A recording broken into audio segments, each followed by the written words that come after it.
সমস্যাটা কোথায় বলো তো শাশ্বতী দিদি? দাদা ভাই এমন একটা লোক যার দুনিয়ায় কোনো শত্রু নেই,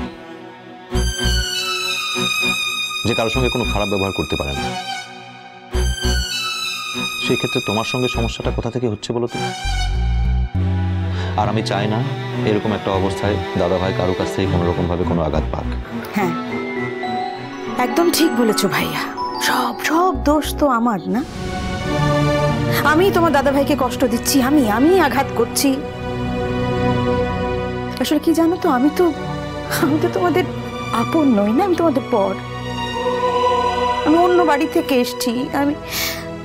তাই আমি যতই তোমাদের আপন করার চেষ্টা করি না কেন, কিছুতেই সেটা হবে না, সেটা হবার নয়। আর তাই সবেতে তোমরা শুধু আমার দোষ দেখবে। না না সাজবাতি, তোমাকে কেউ দোষ দেয়নি।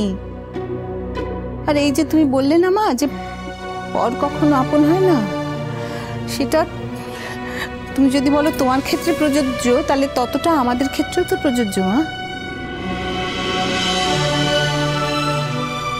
এই যে কথাগুলো হলো, এই কথাগুলো যদি তোমার মা তোমাকে বলতেন, তাহলে কি তুমি এইভাবে ভাবতে পারতে বলো তো? পারতে না, কখনো পারতে না। এটা আমরা বলেই তুমি পারলে। আয় কিনে ঠিক আনছে তো, খাবিকলা দাঁড়াইন থাকতে তো কোনো অসুবিধা তো না। আমার তো খাওয়া হয়ে গেছে। আমার সকলে তো জিজ্ঞেসটা করছে যে তুই একসঙ্গে বসে খাচ্ছিস না কিসের লিগে।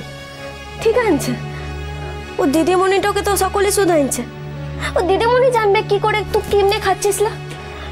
বড় দাদা বাবু, মু কিন্তু সকল সময় তোর কথাটা শুনি, আজ কিন্তু তোকেও মোর কথাগুলো শুনতে তো হবে। চল কে আয় কিনে আয় আয়। দাদা ভাই এসো, সবাই তোমার জন্য ওয়েট করছে। এসো বসে পড়ো। আমার জন্য ওয়েট করছিস কেন ভাই? আমি তো এখন টেবিলে খাই না, আমি তো ঘরে খেয়ে নি, আমার খাওয়া হয়ে গেছে। ও বাবু, তুমি ঘরে বসে খেতে আরম্ভ করলে কেন? এটা তো এবারই নিয়ম নয়। এই খাওয়ার সময়টাতেই তো আমরা সবাই মিলে একটু কথাবার্তা বলি। সেই নিয়মটা তুমি যদি ভাঙতে চাও তাহলে তো আমাদের খুব খুব খারাপ লাগবে বাবু, খুব খারাপ লাগবে। আচ্ছা ঠিক আছে, তোর খাওয়া হয়ে গেছে, তুই আরেকবার খাবি। আয়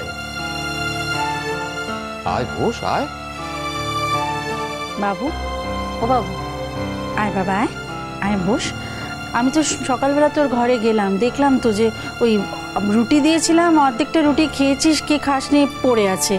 এভাবে খাওয়া দাওয়া করলে শরীর টিকবে বাবা? আমি বাঁচতে চাই না মেজমণি।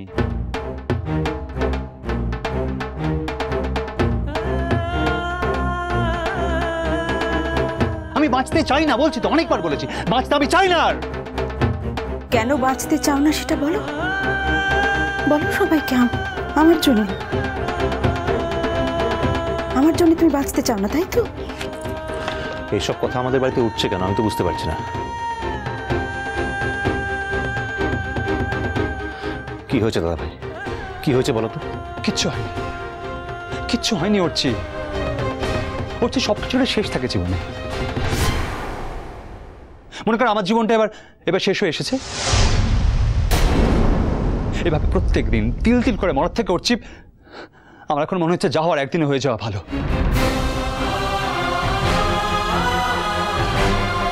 বাবু, বাবু তুই কি পাগল হয়ে গেলি না? তোর মা, বাবা, কাকা, কাকিমা এদের সামনে তুই কথাগুলো কি করে বলতে পারছিস? এত স্বার্থপর তুই কবে থেকে হয়ে গেলি বাবু? আমি তো স্বার্থপর মেজকামণি, আমি তো বরাবর স্বার্থপর। স্বার্থপর না হলে সাঁঝবাতির জীবনটা এভাবে তিল তিল করে নষ্ট করতে পারতাম? কি করিনি আমি বলো ওর সঙ্গে? কি করিনি? 12টা বছর ওকে ওয়েট করিয়েছি, তারপর যাবো বিয়ে করলাম। বিয়ে করে কি পেল? একটা মরণাপন্ন স্বামী, রোগগ্রস্ত বর, যে প্রত্যেক দিন সকালবেলা ঘুম থেকে উঠে মৃত্যুর কথা ভাবে। আমি তো সাঁঝবাতিকে জোর করে বিয়েটা নাই করতে পারতাম। আমি না বললেও নিশ্চয়ই জোর করে আমাকে বিয়ে করতে পারতো না। আমি তো সব জেনে শুনেই করেছি। তাহলে আমি স্বার্থপর নই? আমার মতো স্বার্থপর আর কে আছে বলো পৃথিবীতে মেজকামণি?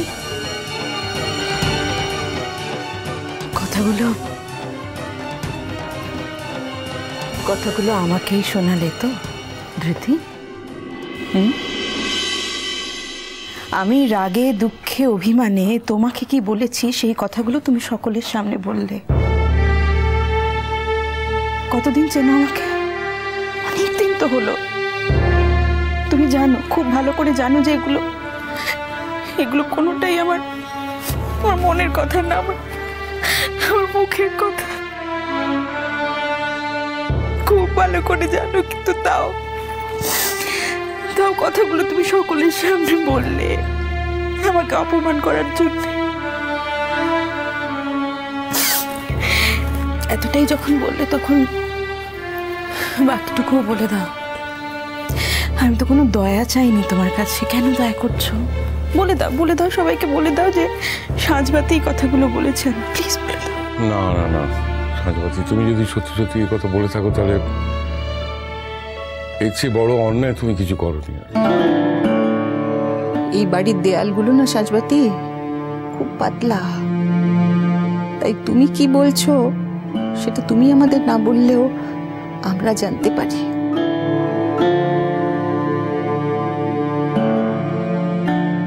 অন্তত আমি তো পারি। বাবু আমার অনেক কষ্টের সন্তান, আমাদের প্রথম সন্তান, তো আমাদের অনেক দুঃখ দিনের সঙ্গী সে। তাই ও স্বার্থপর না স্বার্থপর নয় সেটা আমার চেয়ে ভালো কেউ জানে না। তোমরা সব দুদিন এসছো, তোমরা অনেক কথাই বলতে পারো, তারপরে আবার স্ত্রীর অধিকার সে তো আছেই, কিন্তু এই ধরনের কথাগুলো বললে তার মা বাবার মনে বা পরিবারের অন্য লোকগুলোর মনে যে কি হতে পারে সেগুলো বোধহয় ভেবে দেখো না। না, খুব সত্যি কথা বলতে কি সাঁঝবাতি, আমরা তো জানি যে বাবু তোমাকে বিয়ে থেকে নিরস্ত করতে চেয়েছিল, তুমি নিরস্ত হতে চাওনি। এখন তো আমাদের ছেলেটাকে এভাবে অ্যাকিউজ করলে আমরা তো মেনে নেব না। এখন তো আমার অনুতাপ হচ্ছে ভেবে যে সেদিন আমি তোমাকে যেতে আটকেছি, তোমাকে যেতে দিইনি। এখন আমার সত্যিই মনে হচ্ছে যে তুমি সত্যি সত্যি এই বাড়ি থেকে চলে যেতে চেয়েছিলে। তুমি এখন নিজের জীবনটাকে গোছাতে চাইছো। আমার মনে হচ্ছে এখন যে সত্যি সত্যি আমি সেদিন ভুল করেছিলাম সাঁঝবাতি, তোমাকে আটকে ভুল করেছি। শোনো সাঁঝবাতি দি, তোমার উপরে আমাদের কোনো জোর নেই, কিন্তু আমার দাদার উপরে আছে। যদি তোমার এই বাড়িতে থাকতে ভালো না লাগে তাহলে স্পষ্ট করে বলে দিও, তুমি চলে যেতে পারো। কিন্তু তোমার বলা কতগুলো বাজে কথার জন্য আমার দাদা ভাইকে মুখ লুকিয়ে ঘরের মধ্যে থাকতে হবে, এটা আমি হতে দেব না।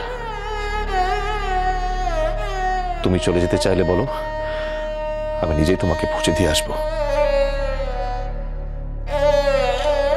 ছি সাঁঝবাতি, ছি, আজ আমাদের সবাইকে এইসব কথা বলতে হচ্ছে। তুমি না এবাড়ির বড় বউ, তোমার না সংসারের হাল ধরে রাখার কথা ছিল, আর সেই কেন সাঁঝবাতি, তুমি তো এমন কিছু বাচ্চা মেয়ে নাও। এক বাচ্চার মা হয়ে গেছো তুমি। এখনো তোমার কাছে সুখের কি মানে বলো? কোন মানে যার জন্য তুমি অসুস্থ স্বামীকে ছেড়ে চলে যেতে চাও বলো?